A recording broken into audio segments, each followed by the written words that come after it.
Cuba Información.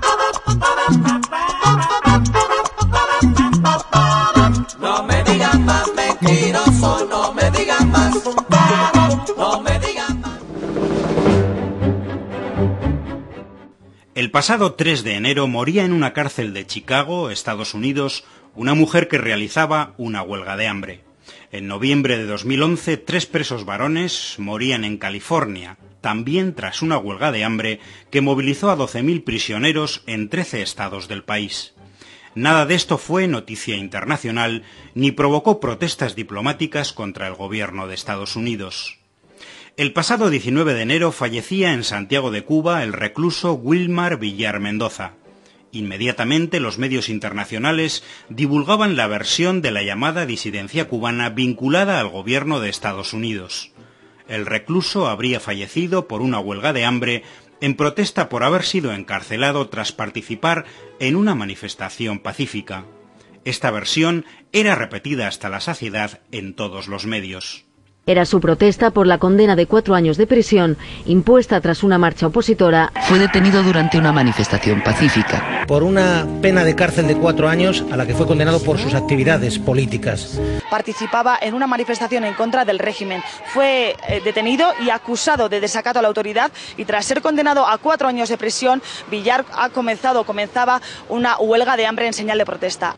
Esta información es absolutamente falsa. Wilmar Villar Mendoza fue detenido en julio del pasado año por la agresión con lesiones a su esposa, tras una denuncia realizada por la madre de esta. En el momento de la detención, Villar agredió con violencia a los agentes y en noviembre fue condenado a 4 años de prisión por los delitos de desacato, atentado y resistencia. Una vez condenado, siguiendo un patrón ya clásico en los últimos tiempos, entró en contacto con la disidencia cubana con la intención de ser beneficiado por las medidas de gracia del gobierno cubano a presos de este colectivo. Villar fue atendido en el Hospital Clínico Quirúrgico Dr. Juan Bruno Zayas y falleció por las complicaciones de una neumonía severa. El gobierno cubano asegura incluso que ni siquiera se encontraba en huelga de hambre.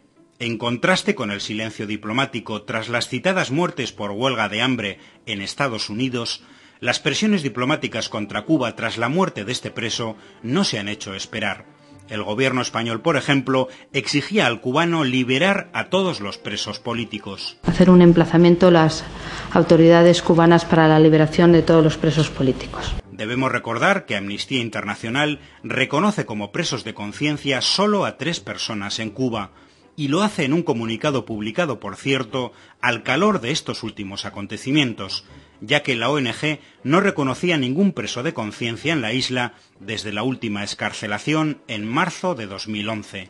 Organizaciones de la disidencia cubana financiadas por Estados Unidos sostienen, por otro lado, que existen al menos 60 presos políticos en la isla, pero la propia agencia norteamericana AP, poco sospechosa de apoyar las versiones del gobierno cubano, relataban que estas 60 personas están presas por delitos violentos, aunque políticamente motivados, como sabotaje y secuestro de naves. Estos son, al parecer, los presos políticos que reivindica el gobierno español. Si tomamos en consideración estos datos, los 3 presos de conciencia en Cuba son bastantes menos que los más de 100 en cárceles españolas, condenados solo por su filiación política al independentismo vasco y que jamás participaron en acciones violentas.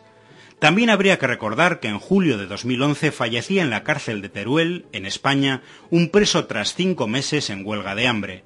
Su muerte no produjo denuncias diplomáticas y los escasos medios que informaron de ello lo hicieron de manera escueta y oficialista.